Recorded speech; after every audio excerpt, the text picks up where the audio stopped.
Have you ever noticed that when you write, your writing sounds like a 10-year-old kid writing? Even when your grammar level is not so basic? Something like this. My mom used to come and collect me from college.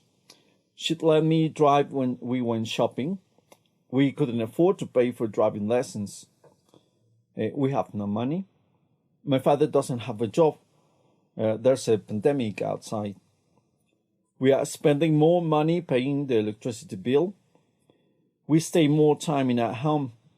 I thought it was a great time for learning how to drive. I can't. So if your writing sounds like this, hit the subscribe button and the notification alert. But if your writing doesn't sound like this, hit the subscribe button and the notification alert.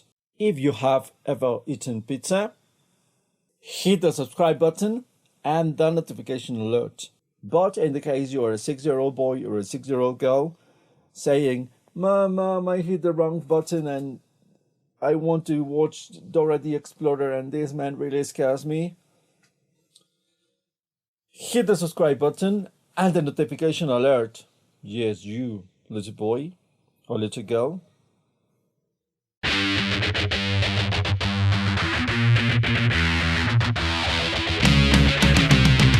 Hi everyone, I'm Mr. J and today we're going to learn something called conjunctions and connectors. Yes, I'm talking to you, little girl. Stop crying and pay attention. And your notebook? Where's your notebook? Where are you going to write your notes? Oh my god, these people. If you haven't changed the video by now, give me a thumb up. Like this in the button. Firstly, conjunctions, connectors. What's the difference? First, we have to know the difference between a sentence and a clause. Clause is a set of words that contain the subject and a verb, and sometimes they convey meaning. And a sentence is a set of words that contain a subject and a verb, and in this case, a sentence expresses a complete thought, a complete idea. It can be formed of many clauses.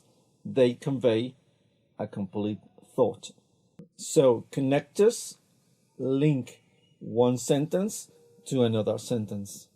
My mom used to come and collect me from college in the car and I'll drive home. What's small, she'd let me drive when we went shopping.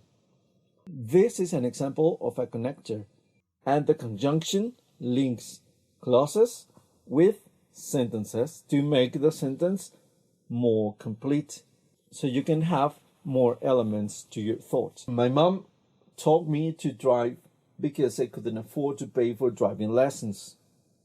In this case, because is a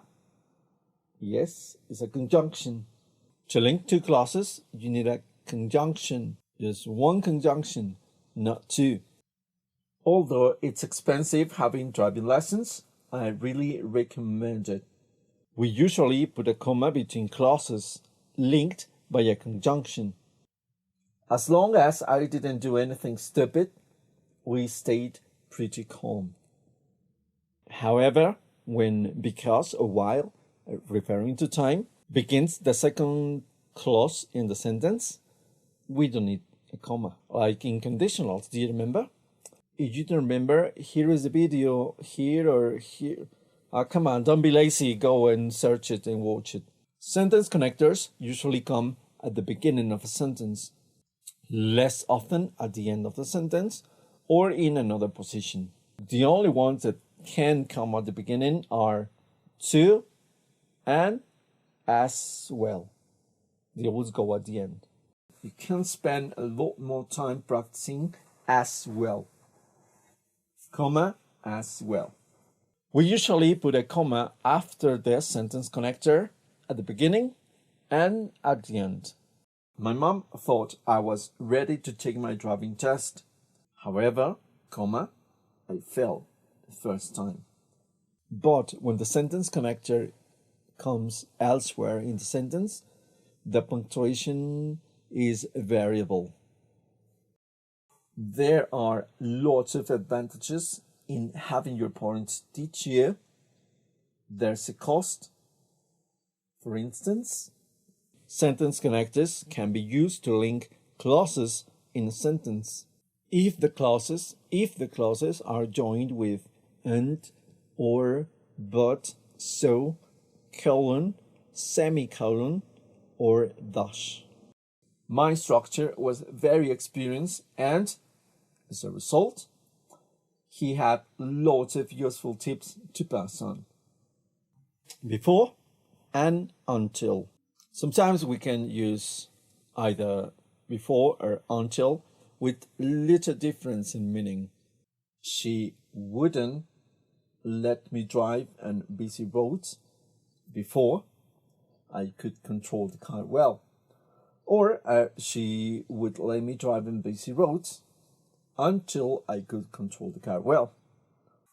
We use until, not before, when the action continues to a particular time and then stops. I just carried on having lessons until my instructor said I was ready to take the driving test. Now the conjunctions hardly, no sooner, and scarcely. After hardly or scarcely, the second clause usually starts with when or before. After no sooner, the next clause begins with than or when. We'd hardly driven out of a road before we went shouting to each other. I'd no sooner passed my test than my friends started asking me for lifts. Or I'd no sooner passed my test when my friends started asking me for lifts. We often use past perfect when we use no sooner, hardly, or scarcely, and past simple in the next clause. Now, sentence connectors. At first, last, lastly, at last. We use first or firstly to label the first element in a list, and last or lastly to label the final point. We use at first when we are contrasting two past situations, and at last to show that something happened later than hoped or expected. Firstly, cars like the one I learned in have dual controls. At first, I couldn't get the hang of this at all. I passed my driving test at last after taking it 5 times. We then use at last to label the final point in a list. First, I had to practice starting on a hill. Finally, or lastly, the instructor made me reverse round the corner. However, it's a connector, but it can also be used as an adverb when it is followed by an adjective or an adverb or much or many. My instructor never got annoyed. However, badly I was driving. Or it can be also be used as a conjunction when it means in whatever way. However, I had the mirror positioned. I just couldn't judge where the back of the car was. Even so, as a sentence connector, and even though as a conjunction. Even so has similar meaning to however. We use it to introduce a fact that is surprising given what has just been said.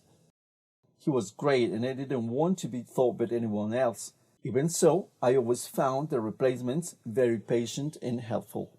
We use even though to say that a fact doesn't make the rest of the sentence untrue. Even though she doesn't have a professional qualification, she's got lots of experience to pass on. On the other hand, on the contrary, we use on the other hand to compare or contrast two statements. We sometimes introduce the first sentence with on the one hand. It may be that the quality of the tuition is better with a professional driving instructor. On the other hand, comma, It's cheaper if your parents teach you. On the one hand, it may be that the quality of the tuition is better with a professional driving instructor. On the other hand, it's cheaper if your parents teach you. On the contrary, emphasizes that we reject the first statement and accept the second one. Some people say that it's more expensive to be taught by a driving instructor than a friend or relative. On the contrary, it works out cheaper. And the prepositions, which are commonly confused with conjunctions or connectors. As well as being calm and patient, he was always very encouraging. Apart from the cost of insurance, I think it's much better to be taught by your parents. I think there's a lot of other good things about having your parents teach you, besides saving money.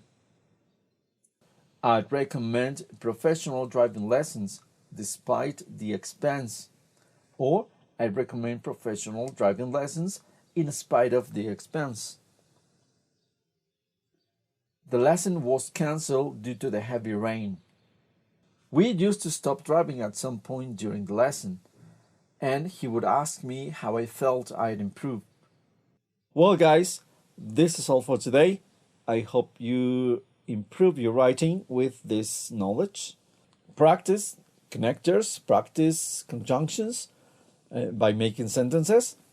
You don't have to write them. You may invent sentences while you go walking, while you take a shower, while you are eating. You may take elements from where you live or where you go and invent your sentences. This situation with the other or adding information as I show you in the examples. Well, practice, study, read a lot, and bye.